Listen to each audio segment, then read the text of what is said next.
come 5 p.m, I'll be like, yep, I'm going to keep designing. Not for my, day job, but for other things that I'm passionate about.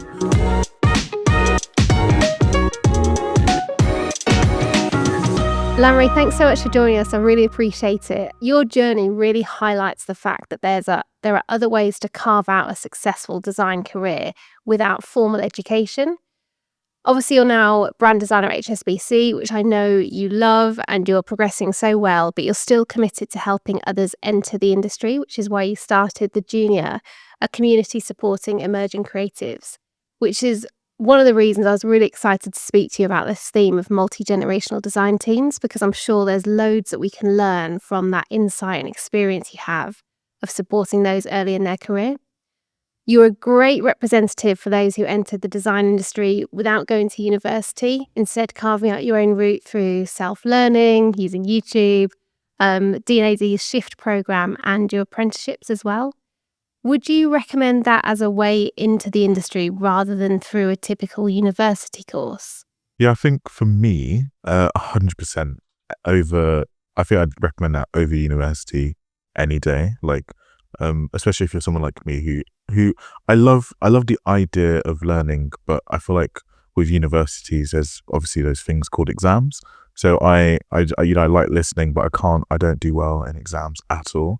So I feel like D&AD Shift and all of these, like learning without, going to a formal classroom has kind of allowed me to explore my craft without technically being judged by a criteria in that sense. So I think if you're someone who definitely loves the idea of learning, but you don't want to be judged by what I think is kind of out of date judging criteria in terms of education, 100%. Yeah. That's really interesting.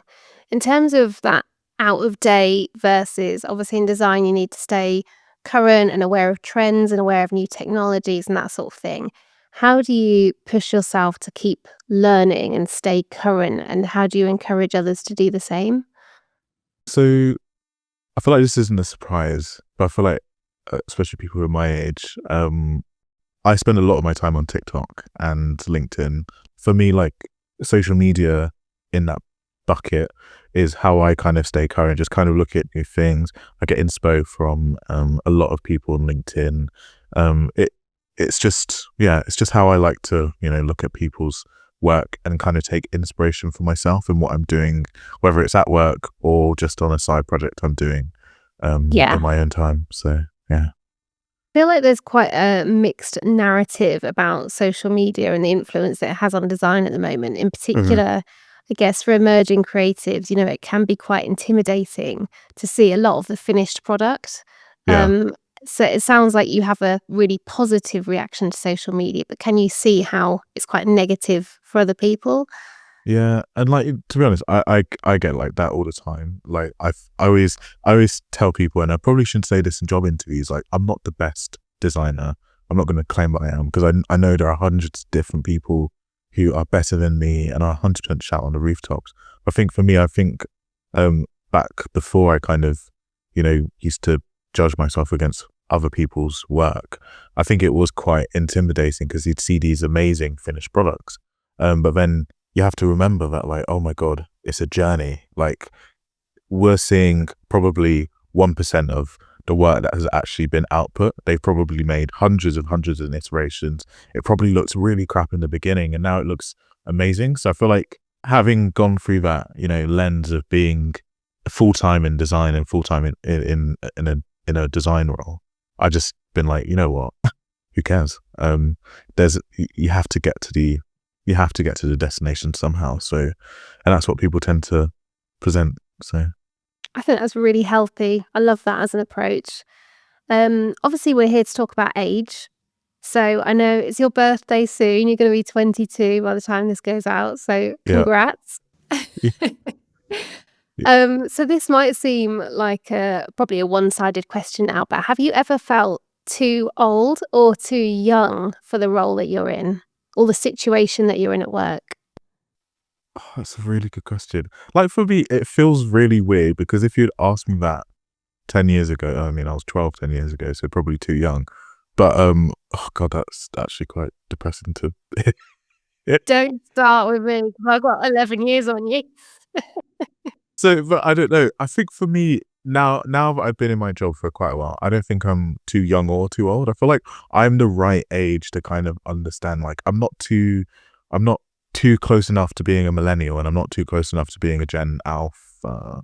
So I feel like in terms of where I'm at in my career, I think I'm the perfect age. I've been doing this since I was 14, since I was 12. So I'm kind of used to it now. So for me, if I could count my adolescence as years of experience, because I don't think employers would see it the same, I basically would say I'm in my 10th year of design, which is quite daunting, but for CV purposes, I only say 4. So yeah.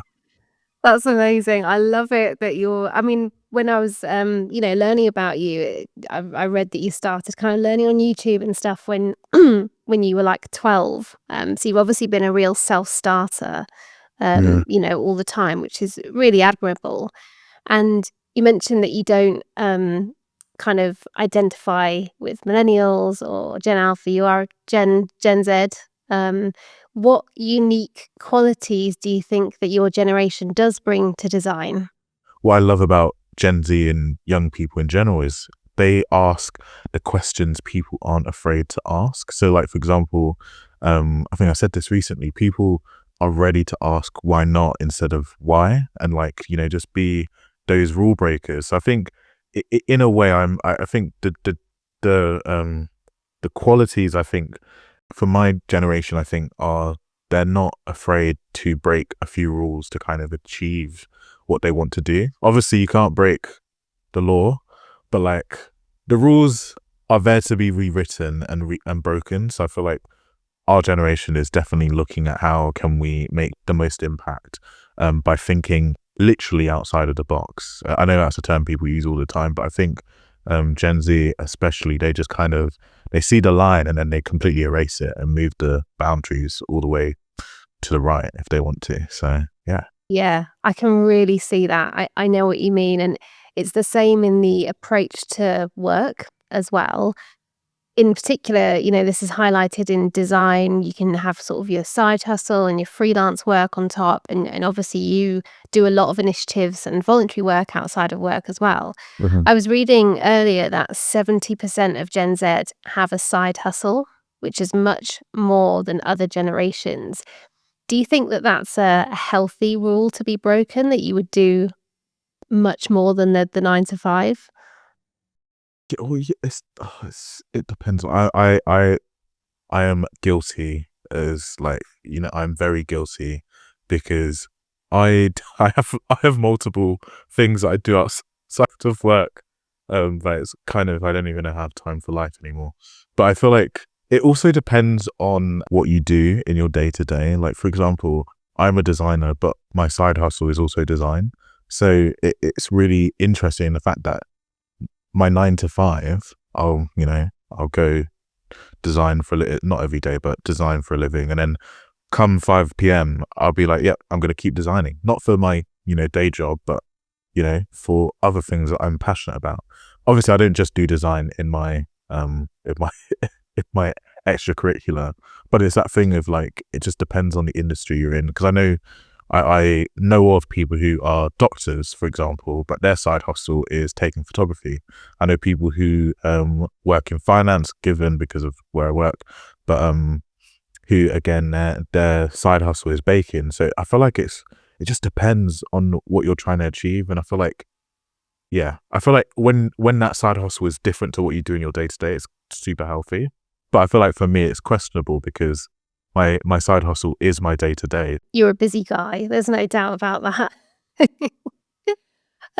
You said before that you're the right age right now to be Yeah. working design. Do you think that there's a peak age right now? Like, is 21 the absolute pinnacle of working in design?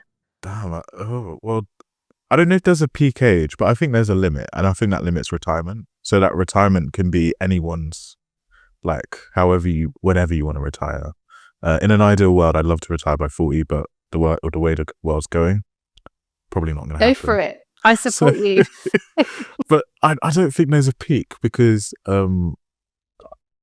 if he's listening, my manager, I don't know how old he is, but our team design lead, he's obviously really experienced in terms of how many years of experience he's got, and I quite like listening to him in terms of like how he lands his thought processes in terms of design.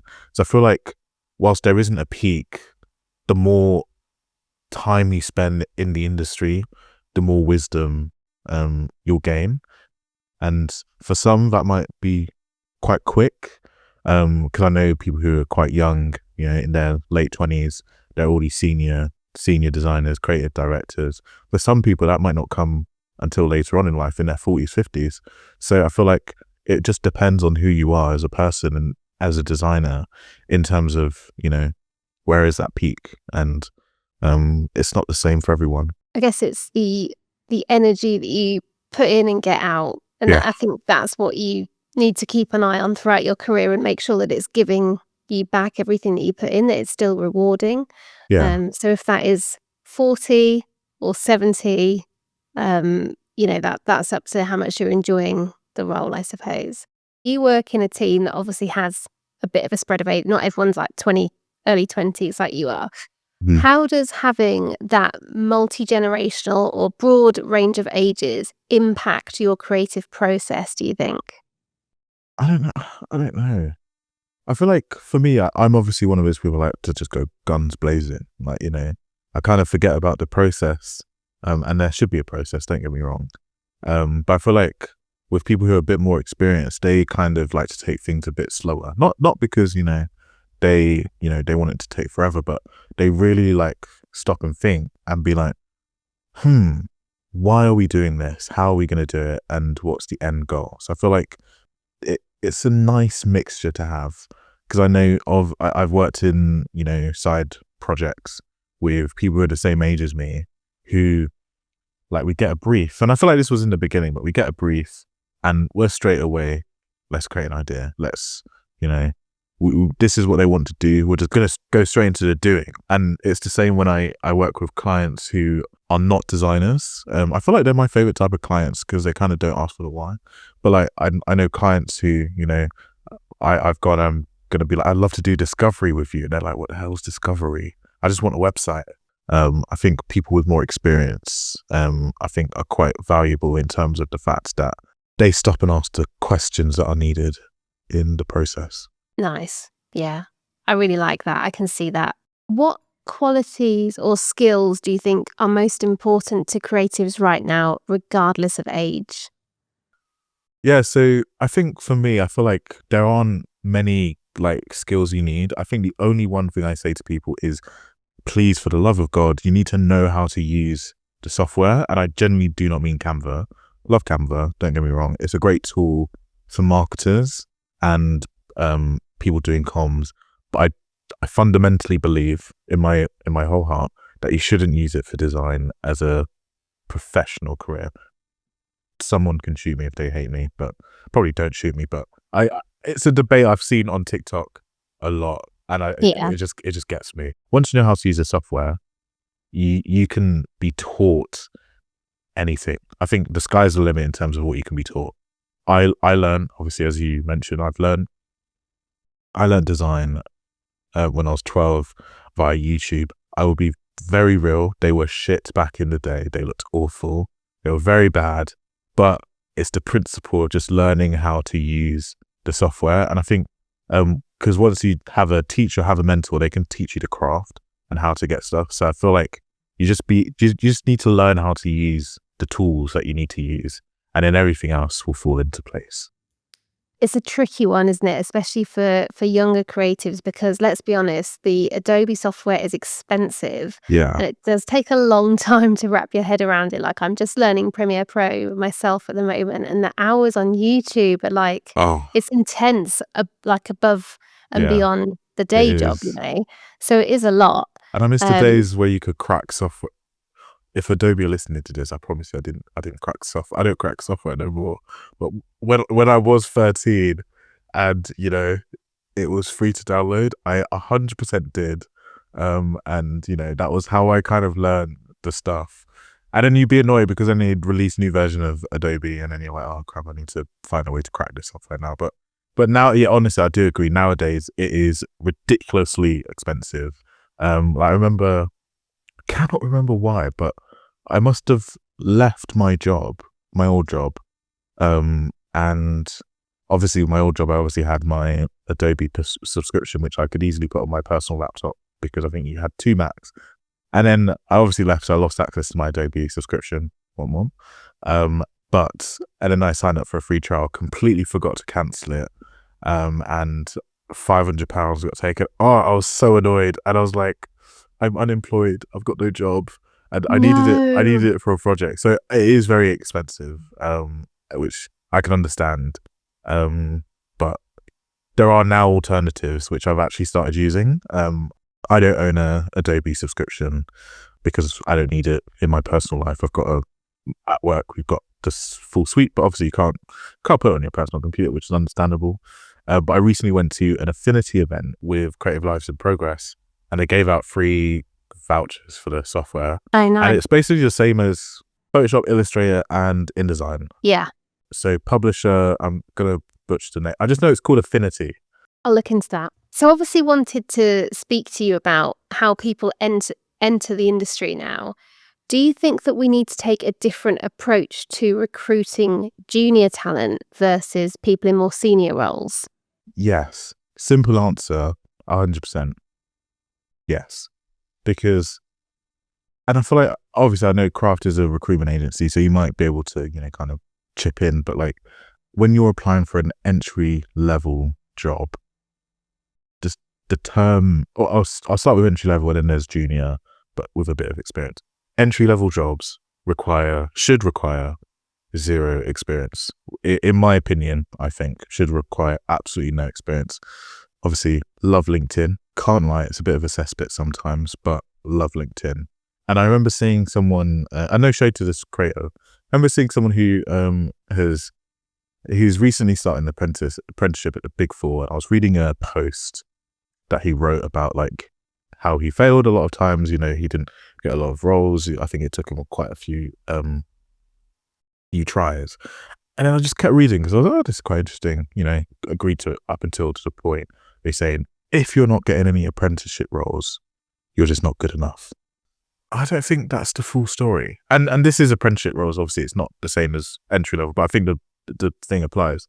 But I feel like with entry level roles, if you have to tailor your CV, which I think you don't need to have for an apprenticeship, by the way, it's quite a sign to the process that there are so many apprenticeships these days, using the apprenticeship analogy, and not enough places. So when people say, oh, you're just not applying well enough, you're not tailoring your CV, I think it's quite a dangerous way of putting it. So when I saw that, I was quite intrigued, and I remember replying. I was like, hey, I think it's great, got an apprenticeship, but I feel like what you've kind of shown there is the process is broken, not necessarily that people aren't good enough. Because I feel like there are so many applicants who would be amazing, incredible, but if they're like me, I got 3 U's at A-level, which not great. I wouldn't be able to get the achievement. I would be able to get past the first stage. So I feel like it's quite hard to pit yourself up against people with better academic scores and better academic grades. That's the word I was looking for. So that's in terms of entry level positions. So for me, I feel like for entry level and junior positions in the creative industry, especially as it's such a subjective like category and design is very subjective, I feel like we shouldn't have to have the same level of standard of recruitment as senior roles, because I think when you're in a junior role, what I think more people value the most are your ideas and how you want to apply them instead of what have you done in the past. For junior and entry level roles, you really have to take experience out of the question and just look at the ideas and just look at the potential, because everyone has different rangings of experience. And then when you got senior level roles, that's when you can, it can be the Wild West. What is your, what's your experience leading a team? What's your experience mentoring junior? What's your experience in strategy? How much revenue have you created with your design? you can do what you want with those. But I feel like when you're looking at the bottom of the barrel, not bottom of the barrel, but people just starting out, Yeah. I feel like you have to change it completely. So I yeah, totally agree, but it's hard to summarize what you need to cut through then, because if it's not experience, because you don't have any yet, yeah, and it's not necessarily portfolio because you perhaps haven't had those proven ideas yet, or perhaps you haven't mastered your art yet, or yeah, it's hard to showcase a yeah, true idea in a portfolio when it does yeah. rely on kind of final Experience. mock-ups and that sort of Yeah, thing. I do think for junior roles, you definitely have to keep the portfolio, because it doesn't matter if you've never done client work. Like I think the portfolio I got given, the portfolio I gave when I applied for my current job, I cannot lie, I wouldn't even hire myself. Like genuinely, Really? I don't think I would, because I can't even remember what I presented. They were quite. They were literally just photos. There was no like explanation of what it was. There was no like in terms of like the work didn't look bad, but I feel like having gone through portfolio reviews of what people want to see in portfolios, I just put a picture of the final work and what it was and moved on. Like I genuinely thought, I was like, I don't feel I think they're just not even gonna bat an eyelid. And yeah, so I think you do have to keep portfolios. I feel like we just need to teach how portfolios should be written. So yeah. Yeah, that's fair. And work, I suppose, visual work aside, what qualities or behaviors um, does someone need to have to really cut through in a competitive entry level market?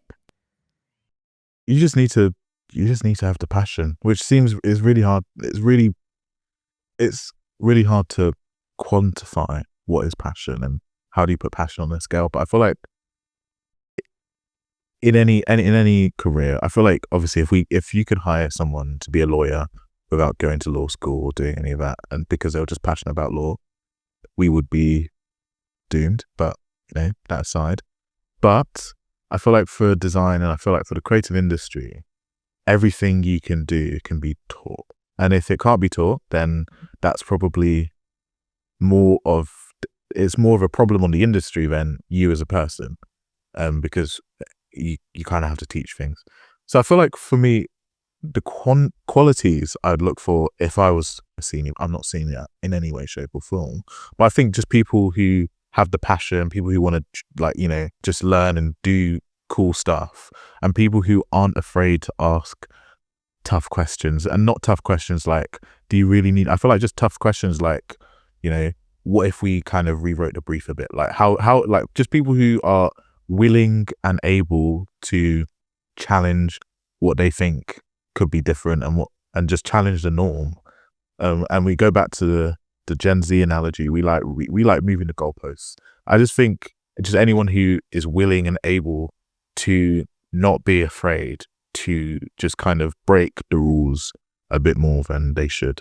That's wonderful, and I completely agree with you. But I feel like that ability to challenge has to come from a place of confidence. You Yeah, can't do that if you're not confident. yeah. So, what gives you confidence that allows you to do that? Do you get it from praise, or from the knowledge that you have, or from your life experience? What gives you personally confidence? I think for me as Lánre, I think what gives me confidence is, this is probably, he's definitely not going to listen to this, is my old science teacher who, for want of a better word, was an absolute prick.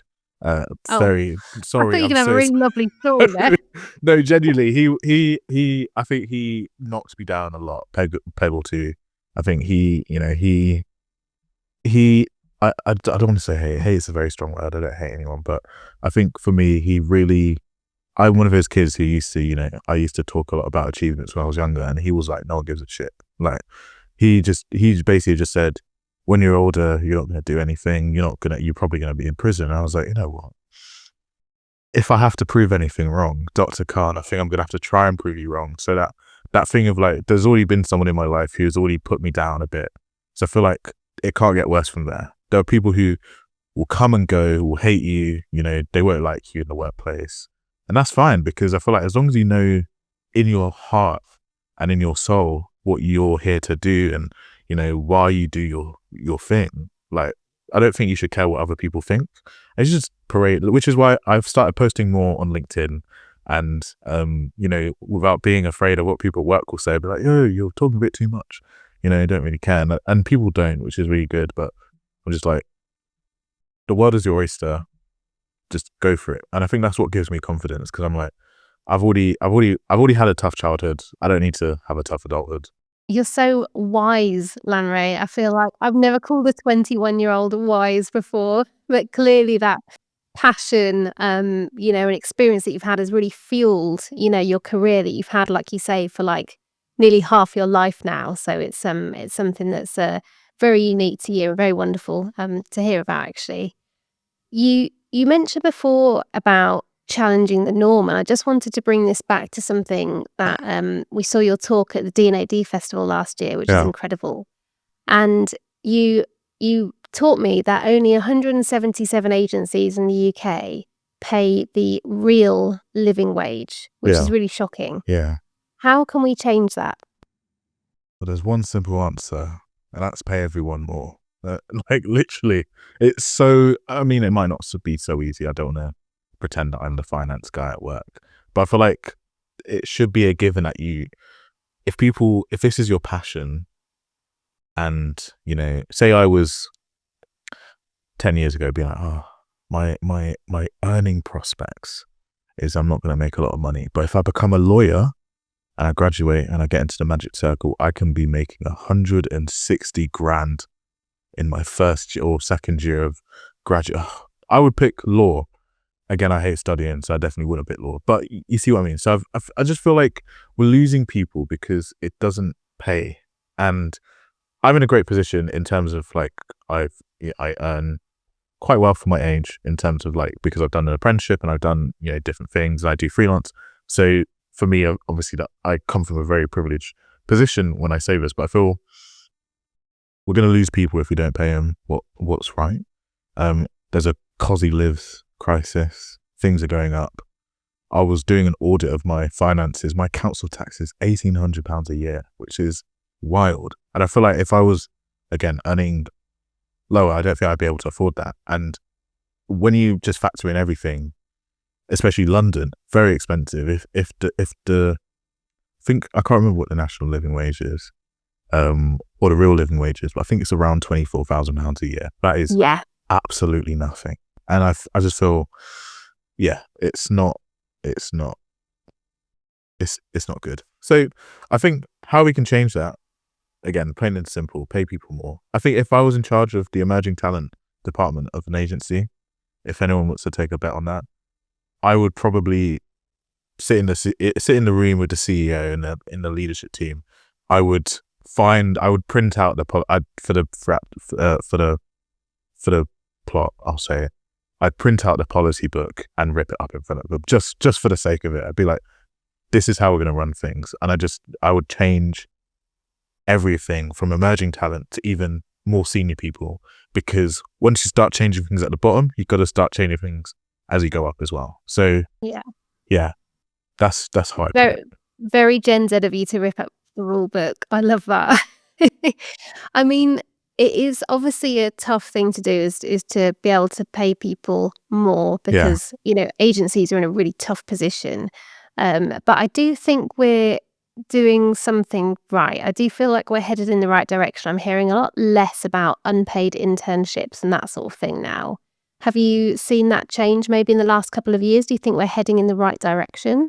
Yeah, 100%. I think I will admit unpaid internships aren't that much of a thing anymore in terms of established agencies. I'll give them that. But what I learned after having to be humbled on LinkedIn, I wasn't humbled, I was called out by accident. Basically, I saw an unpaid internship ad. I called it out that this couldn't happen, and then he responded in quite a long statement saying, we're a new business, we don't have any money. And I'm just like, at the end of the day, it's not really my problem. Like, I feel like if you don't have the money to pay someone, you shouldn't then replace that with an internship, because that doesn't benefit anyone. The internship is there to learn. It's not free labor. The job ad was like, you must have X amount of months of experience. You must be able to be. I looked at the JD. I was like, this is disgusting. And I was like, that's true. So Yeah. So still stand my place, but I won't get in trouble on LinkedIn anymore. So that's where I draw the line. I think So you might. yeah, I don't think your LinkedIn trouble days are over, to be honest. Not if yet. you're ripping up the rule book left, So- right, and centre. But yeah, we've come a long way. I mean, I did unpaid internships, and I remember one day, I think it was the last day, and I went to go and pay for my lunch at Sainsbury's, and my card was declined, and I just had to steal it. Oh, I just wow. stole my lunch because I Yeah. literally didn't have enough money to finish. Yeah. So yeah, I mean, I don't hear of that sort of thing happening as much. It's great that you've seen that as well. Yeah. And it's just awful. And again, I come from this in a privileged position because I never did an unpaid internship. And when I technically did do an internship, it was COVID, so it was from home. So it was, yeah. So I just don't think they should. I don't think they should exist anymore, personally. Yeah. I'd love to finish just by asking you more about the junior, because it's such an incredible initiative. Yeah. I wanted to ask, do you hope that there will come a time where it doesn't need to exist? Or do you think that there will always need to be a space for emerging creatives to kind of learn and have a bit of community? Simple answer. Yes. I think there should be a time when the junior shouldn't need to exist in its current form, I think. Because what we're really doing, I think I always have to admit, if anyone's listening and you've read about the junior, we're not all that vocal all the time. So we're very quiet because I spend half my time meeting with people and I feel like I can't talk about the meetings. So I feel like they're not in fruition yet. So it's always that thing where like we look like we're not doing anything, but we totally are. But I feel like in what we are trying to do, I think there shouldn't be a need for the junior in the sense of having to not tell people off, but having to change the industry in terms of like its unfair practices. But I think there always should be a space for emerging talent to be able to connect to each other, and that's the fundamentals. And it's not just a junior. There are so many organizations who are doing similar work. So Creative Live in Progress, The Arena, Creative Mentors Network, Good Nugget. I could go on for hours. I think they all exist in their own right for a good reason, and I'm very proud to bring something to the table. But I think there are other organizations doing it better, and I feel like hopefully there's a day when none of us need to exist, but I think we should exist for the vibes. So yeah. The vibes. Yeah. I love that. Absolutely. I mean, you're obviously making a massive difference. Like you say, you can't shout about all of the great projects you're doing, but I know they're there and I've heard such great things. So thank you for sharing some of your journey so far with me. I know there's lots more to come. It's not just the first 10 years. So thank you so much. I really appreciate your insight and sharing your experience. No, it's all good. Any day.